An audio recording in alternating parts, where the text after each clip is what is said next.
ஆண்டவர் நமக்கு சில பரிசுகளை வச்சிருக்கிறார். எங்க ஆதியாகமத்திலேயே ஆண்டவர் இந்த பூமியை உருவாக்கின போதே மனுஷனுக்குன்னு நான் இதெல்லாம் செய்ய போறேன் அப்படின்னு சொல்லிட்டு ஒவ்வொன்றா அவர் வந்து ஆசையா ஆண்டவர் வந்து சிருஷ்டிக்கிறார் இல்லைங்களா? அப்போ அப்படி அவர் சிருஷ்டிக்கும் போது எதெல்லாம் சேர்த்து சிருஷ்டிக்கிறார் அப்படின்னு சொல்லி பார்த்தோன்னா, அதாவது பிஃபோர் ஹியூமன் பீயிங், மனுஷனை உண்டாக்குறதுக்கு முன்னாடி சில கிஃப்டை அவர் கிரியேட் பண்ணிட்டு தான் மனுஷனை வந்து உருவாக்குகிறார். அது என்னென்ன கிஃப்ட்னு பார்க்கலாம் பாருங்களேன். ஆதியாகமம் 2ஆம் அதிகாரம் 11ஆம் வசனத்துல 11, 12ஆம் வசனங்கள். முதலாம் ஆற்றுக்கு பைசோன் என்று பேர், அது ஆவிலா தேசம் முழுவதையும் சுற்றி ஓடும், அவ்விடத்திலே பொன் விளையும். பாருங்களேன், இன்னும் மனுஷனே வரல, ஆனா மனுஷனுக்கு ஃபர்ஸ்டே பொன், இந்த கோல்டை வந்து கிஃப்டா கொடுக்குறாரு ஆண்டவர். ஆமேன். கோல்டு கிஃப்ட்ன்றது பொதுவாக யாருக்குன்னா ராஜாக்களுக்கு தான் தரப்படுகிறது. ஜீசஸை பார்க்க வந்தவர்கள் கூட தங்கத்தை எடுத்துட்டு வந்தாங்க இல்லைங்களா? தங்கம், பொன், தூபவர்க்கம், வெள்ளைப்போளம், இது எல்லாத்தையும் கொண்டுட்டு வந்தாங்க நம்ம பார்க்குறோம். அது மாதிரி கிங்ஸ் அந்த க்ரௌன்லாம் வச்சுப்பாங்க. அந்த க்ரௌன்லாம் எதில் செய்வாங்க? கோல்டில் தான் செய்வாங்க. அதில் எத்தனையோ வைரங்கள் பதிக்கப்பட்டிருக்கலாம், ஆனால் தங்கத்தில் தான் செய்வாங்க. ஆகவே பெரிய பெரிய மனிதர்களை, அந்த ராஜாக்களை, முக்கியமானவர்களை, ஏன் நாம கூட இன்னைக்கு சிலரை பார்க்க போகிறோம், சில குழந்தைகள் பிறந்திருக்கும் போது பார்க்க போகிறோம் அப்படின்னும் போது அவங்களுக்கு வந்து கோல்டு கிஃப்ட் எடுத்துகிட்டு போகிறோம் இல்லைங்களா? அது எவ்வளோ விலையாக இருந்தாலும் சரி, 1 கிராமாவது நான் கொண்டு போய் கொடுத்துடணும்னு சொல்லிட்டு அதனுடைய முக்கியத்துவத்தையும் அவங்க மேலே நம்ம வச்சிருக்கிற அந்த அன்பையும் வெளிப்படுத்தும்படியாக தங்கத்தை பரிசளிப்பது ஒரு வழக்கமா இன்ன வரை இருக்கு. இதெல்லாம் எங்க இருந்து வந்துச்சு? நம்ம ஆண்டவர்கிட்ட இருந்துதான். அப்ப ஆண்டவர் நமக்கு என்ன கொடுத்திருக்கிறார்னா, பொன் விளையும். அப்படின்னா பொன் நிறைய இருக்கும், நீங்க தோண்ட தோண்ட வந்துகிட்டே இருக்கும். எப்படி ஒரு செடி நம்ம விதைகள் போடுறோம், விதைகள் போட்டோன்னே அது வளர்ந்து நிறைய பலன் கொடுக்குது, கொடுத்துட்டே இருக்கு. அதை கட் பண்ணீங்கன்னா மறுபடியும் அதுல இருந்து வரும் இல்லைங்களா? அந்த பயிர் வந்து கொண்டே இருக்கும். அது மாதிரி பொன் விளையும், விளைஞ்சுக்கிட்டே இருக்கும். அப்போ ஃபர்ஸ்ட் மனிதனுக்கு தேவன் கொடுத்தது பொன், கோல்டு. அதுக்கடுத்து பார்த்தீங்கன்னா, அந்த தேசத்தின் அந்த தேசத்தின் பொன் நல்லது, அவ்விடத்திலே இன்னும் அந்த இடத்துல ஏதோ கிஃப்ட் இருக்கு, என்னன்னு பார்க்கலாமா? பித்தோலாகும் கோமேதக கல்லும் உண்டு. அமேன். பித்தோலாக் அப்படின்றது வந்து ஒரு நறுமண பொருள், சென்ட். நீங்க போட்டு பாருங்க, இதுல இங்கிலீஷ் பைபிள்ல பாருங்க, அது ஒரு அரோமா, அது சென்ட், நறுமண பொருள், அது பரிமள தைலம், அது பரிமளமான ஒரு பொருள் பித்தோலாக் அப்படிங்கிறது. அப்போ அந்த நறுமணத்தையும் கர்த்தர் பரிசா கொடுத்துருக்கிறார் பாருங்களேன்.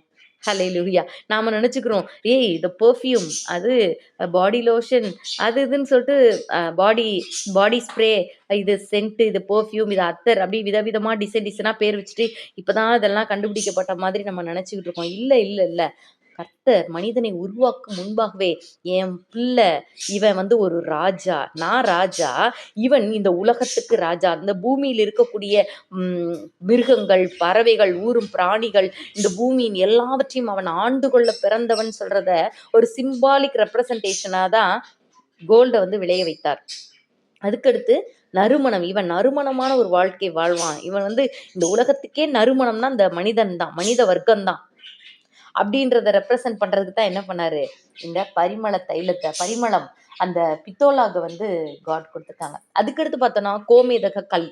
கோமேதக கல்ன்றது அந்த வைரம், வைடூரியம், அந்த மாதிரி இந்த ஜெம் சொல்றோம்ல, அந்த மாதிரி அந்த விசேஷித்த கற்கள், ஒளிவிடும், அப்படி சுடர் விடக்கூடிய ஒரு விலையேற பெற்ற கற்கள். இன்னைக்கு வந்து அமெரிக்கன் டைமண்ட் சும்மா பிளாஸ்டிக் கல் மாதிரி இருக்கும், அதையே ஷேப் இது பண்ணி அதை வந்து நல்லா கிளிட்டர் பண்ணி அப்படியே அதையே எவ்வளோ காஸ்ட் கொடுத்து அமெரிக்கன் டைமண்டுன்னு சொல்லி அதை விற்கிறாங்க. ஆனால் ரியல் டைமண்ட் எவ்வளோ? ரியல் டைமண்டு அது பயங்கர விலை மதிப்பற்றது இல்லை, அதுக்கு எத்தனை கோடி, பல கோடி. நம்ம விக்டோரியா மகாராணியோட இந்த கிரீடத்தில் இருக்கக்கூடிய அந்த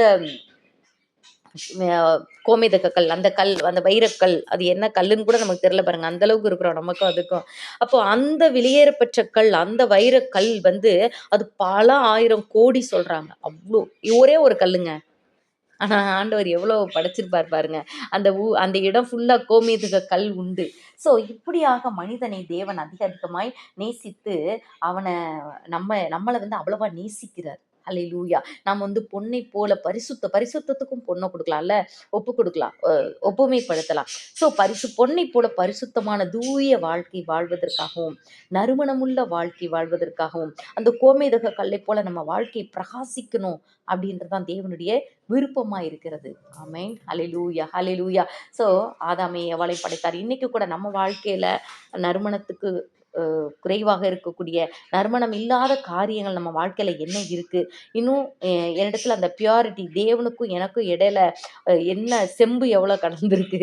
எனக்கும் அவருக்கும் இடையில கேப் இருக்கா? அப்படின்றதெல்லாம் நம்ம பார்த்து நம்மை சீர்படுத்திக் கொள்ள வேண்டியது அவசியமா இருக்குது. நான் பிரகாசிக்கிறேனா? இந்த உலகத்துக்கு ஒளியாய் நான் பிரகாசிக்கிறேனா? அப்படின்றதையும் நம்ம செக் பண்ணி பார்க்க வேண்டியது அவசியமான ஒரு காரியமா இருக்கிறது. அல்லேலூயா. அதோடு கூட இன்னொரு ஒன்றை கற்றுக்கொள்ளலாம். என்னன்னா, ஆதியாகமம் 1ஆம் அதிகாரம் 26ஆம் வசனத்துல, பின்பு தேவன் நமது சாயலாகவும் நமது ரூபத்தின்படியேயும் மனுஷனை உண்டாக்குவோமாக அப்படின்னு சொல்றாரு. அப்போ அவருடைய சாயலின் படியும் அவருடைய ரூபத்தின் படியும் நம்மை உண்டாக்கி இருக்கிறார். அவர் என்ன பண்றாரு, தன்னுடைய சுவாசத்தை ஜீவ சுவாசத்தை 2:7 ஆதியாகமம் 2:7 போட்டு பாருங்க. தேவனாகிய கர்த்தர் மனுஷனை பூமியின் மண்ணினாலே உருவாக்கி ஜீவ சுவாசத்தை அவன் நாசியிலே ஊதினார். மனுஷன் ஜீவாத்மாவானான். இப்ப பாருங்களேன், ஃபர்ஸ்ட் மண்ணால ஒரு பொம்மை மாதிரி செஞ்சிடறாரு. அதுக்கடுத்து தன்னுடைய சுவாசத்தை ஊதுகிறார். இந்த தன்னுடைய சுவாசத்தை கொடுத்த இந்த கர்த்தர் என்ன சொல்றாருன்னா, நான் வந்து உனக்குள்ள இப்ப வாழ்றேன். நீ வந்து ஜீவ சுவாசம் உள்ள மனுஷனா இருக்க. ஆனா, உனக்கு என்ன பிடிக்கலன்னா, என்னை விட்டு போறதுக்கும், என்னோடு வாழ்றதுக்கும் எல்லாத்துக்குமே உனக்கு ரைட்ஸ் இருக்கு. எல்லாத்துக்குமே ரைட்ஸ குடுத்துட்டார். இந்த மனுஷன்றவனுக்கு வந்து எல்லா ரைட்ஸுமே குடுத்துட்டார். அப்போ ஒரு மனிதனுக்குள்ள கர்த்தர் குடுத்த அந்த ஜீவ சுவாசம், கர்த்தருடைய சுவாசம் இல்லன்னா அவன் மண்ணு. கர்த்தர் ஒரு மனிதனுக்குள்ள இல்லன்னா, அவனுடைய சுவாசமாக கர்த்தர் ஒரு மனிதனுக்குள்ளாக, நமக்குள்ளாக வாழலன்னா நம்ம மண்ணு. உணர்வில்லாத மண்ண போல தான் இருப்போம். அல்லேலூயா. அதனால தான் பல வேளைகள்ல சொல்றோம். சிலர் பார்த்து சொல்றோம், "ஏன்பா உங்களுக்கு உணர்வே கிடையாதா? ஏன்பா மனுஷங்க தானப்பா, இப்படிலாம் செய்யக்கூடாதா?" அப்படின்னு நினைக்கிறோம். நாமே சில நேரங்கள்ல சில தவறுகள செய்றோம். ச்சே நான் ஏன் இப்படிலாம் இருந்தேன் அப்படி சொல்லிட்டு நம்மை நாமே இது பண்ணிக்கிற ஒரு காரியங்கள வந்து நம்ம பார்க்குறோம். அப்போ கர்த்தருடைய சுவாசம் நமக்குள்ள இருக்கும்போது தான் நாம ஜீவ சுவாசத்தை உடையவர்களாக, தேவ மனிதர்களாக, தேவ பிள்ளையாக, ஏசப்பாவோட அந்த ரேஸ்ல நம்ம வந்து வருவோம். இதுக்கு ரிலேட்டடா வந்து அப்போஸ்தலர் 1ஆம் அதிகாரம் 8ஆம் வசனம். எனக்கு பார்த்தோனே எப்படி கனெக்ட் ஆகுதுன்னு ரொம்ப சந்தோஷமா இருந்தது. பரிசுத்த ஆவி உங்களிடத்தில் வரும்போது நீங்கள் பலன் அடைந்து எருசலேமிலும், யூதேயா முழுவதிலும், சமாரியாவிலும், பூமியின் கடைசி பரியந்தமும் எனக்கு சாட்சிகளாய் இருப்பீர்கள்ன்னு சொல்றாரு. அப்போ இந்த பரிசுத்த ஆவி தான் நம்ம விட்டு போனோம்ல. நம்ம பாவம் செய்த போது, நீ சாகவே சாவாய்ன்னு சொன்னாரு ஆண்டவரு. நம்ம பாவம் செய்த போது, தேவன் நமக்கு கொடுத்த அந்த பிரசன்னம் எல்லாமே இழந்து போய் பாவியா இருந்தோம்ல. ஸோ, நம்ம மண்ணாய் போன நம்மை மறுபடியும் மீட்பதற்காக தான் இயேசு கிறிஸ்து உலகத்துல வந்தாரு. வந்து என்ன கொடுத்தாரு? என் சுவாசத்த நீ விட்டுட்டு ஓடிட்ட. நீ பாவத்துல ரொம்ப கஷ்டப்பட்டுட்ட. இனிமே நீ என்ன பண்ணக்கூடாது? இதுலயே நிலைத்திருக்க கூடாது. நான் உனக்கு மறுபடியும் ஒரு ஆப்ஷன் குடுக்குறேன். என்னுடைய பரிசுத்த ஆவியை நீ பெற்றுக்கோ. நீ ஜீவ சுவாசத்தை பெற்றுக்கொண்டு ஜீவாத்துமாவாக வாழ் அப்படின்னு சொல்லி தான் தன்னுடைய சுவாசத்தை மறுபடியும் கொடுத்திருக்கிறார். அவர் தான் பரிசுத்த ஆவியானவர். ஏன்னா அவர் சொல்றாரு, பரிசுத்த ஆவி உங்களிடத்தில் வரும்போது நீங்கள் பலன் அடைந்து. பரிசுத்த ஆவி நம்மிடத்துல வரும்போது தான் நம்முடைய ஆத்மா பலன் அடையும். நம்ம உண்மையான ஒரு மனிதனாக, தேவன் விரும்புகிற மனிதனாக நம்மளால வாழவே முடியும். ஹல்லேலூயா, ஹல்லேலூயா. அப்போ இந்த பரிசுத்த ஆவியை பெற்றுக்கொள்வதற்காக அவங்க என்ன செஞ்சாங்க? மேல் வீட்டில் ஏறினார்கள். அப்போஸ்தலர் 1:13 வருது பாருங்க. அவர்கள் மேல் வீட்டில் ஏறினார்கள். அங்கே அவர்கள் வந்தபோது அவர்கள் மேல் வீட்டில் ஏறினார்கள். அப்போ அந்த மேல் வீட்டின் அனுபவம் அப்படின்றது நம்முடைய ஜெப வாழ்க்கையை குறிக்கும். இன்னைக்கு நிறைய காரியங்கள் நம்மகிட்ட இருக்கு. நமக்கு ஜெப வாழ்க்கை எப்படிப்பட்டதா இருக்குன்றத நிதானிக்க வேண்டியவர்களா இருக்கிறோம். இங்க நீங்க பாருங்களேன், 14ஆம் வசனத்துல, அங்கே இவர்கள் எல்லாரும் ஸ்திரீகளோடும், அதாவது இயேசுவின் 12 சீஷர்கள் இன்னும் பலர் ஸ்திரீகளோடும் இயேசுவின் தாயாகிய மரியாளோடும் அவருடைய சகோதரரோடும் கூட ஒருமனப்பட்டு ஜெபத்திலும் வேண்டுதலிலும் தரித்திருந்தார்கள். இன்றைக்கு கூட இந்த புதிய வருடத்துல நாமும் கூட ஜெபத்திலும் வேண்டுதலிலும் தரித்திருக்கிறவர்களாக இருப்போம். அந்த மேல் வீட்டின் அனுபவம் அது நமக்கு அவசியமா தேவை. இந்த உலகத்துல இப்ப நம்ம உண்மையிலே சொல்றேன், இங்க கீழே தான் என்ன பண்ணும், இந்த சமையல் சத்தம் அந்த இது அவங்க பேசுறது, இவங்க போன்ல பேசுறது எல்லா சத்தமும் கேட்கும். நீங்க மேல் வீட்டுக்கு போங்க, அங்க உயரமான இடத்துக்கு போங்க, அங்க எந்த சத்தமும் கேட்காது. அப்போ ஆனா இங்க நம்ம வீட்டை விட்டு எங்கேயும் போக முடியாது. ஆனா நம்ம ஆவியில, நம்ம சிந்தனையில அதை செஞ்சோமா, இதை செஞ்சோமா, அந்த சமையல் பண்ணோமா, இதை எடுத்து வச்சோமா, இது இல்ல இவங்களுக்கு என்ன ஆகும், அவங்களுக்கு என்ன ஆகும், என் வாழ்க்கை எந்த விஷயமும் வேணாம். அந்த கீழ் அனுபவமே வேணாம். நானும் என் தேவனும் அந்த மேல் வீட்டின் அனுபவத்தோடு கூட இந்த புதிய ஆண்டை நம்ம ஆரம்பிப்போம். கர்த்தர் நம்மை ஆசீர்வதிப்பாராக. ஆமென். ஹல்லேலூயா. ஆதியாகமத்துல ஆண்டவருடைய சிருஷ்டிப்பை குறித்து நம்ம பார்க்கிறோம். எனக்கு இந்த 2 அதிகாரத்தையும் வாசிக்கும் போதும் ஒரு ஒரே ஒரு வார்த்தை மாத்திரம் என்னன்னா, இந்த ஒரு பூமியில இப்ப உதாரணத்துக்கு என்னைய இல்ல இப்போ நம்ம எல்லாரையுமே கூட எடுத்துக்கோமே, நான் தான் இதை செஞ்சேன், நான் தான் அப்படின்னு நம்ம எந்த ஒரு காரியத்தை குறிச்சு நம்ம சொல்லவே முடியாது. எப்படின்னா இப்ப உதாரணத்துக்கு நான் சொல்றேனே, நான் தான் இதை செஞ்சேன், இந்த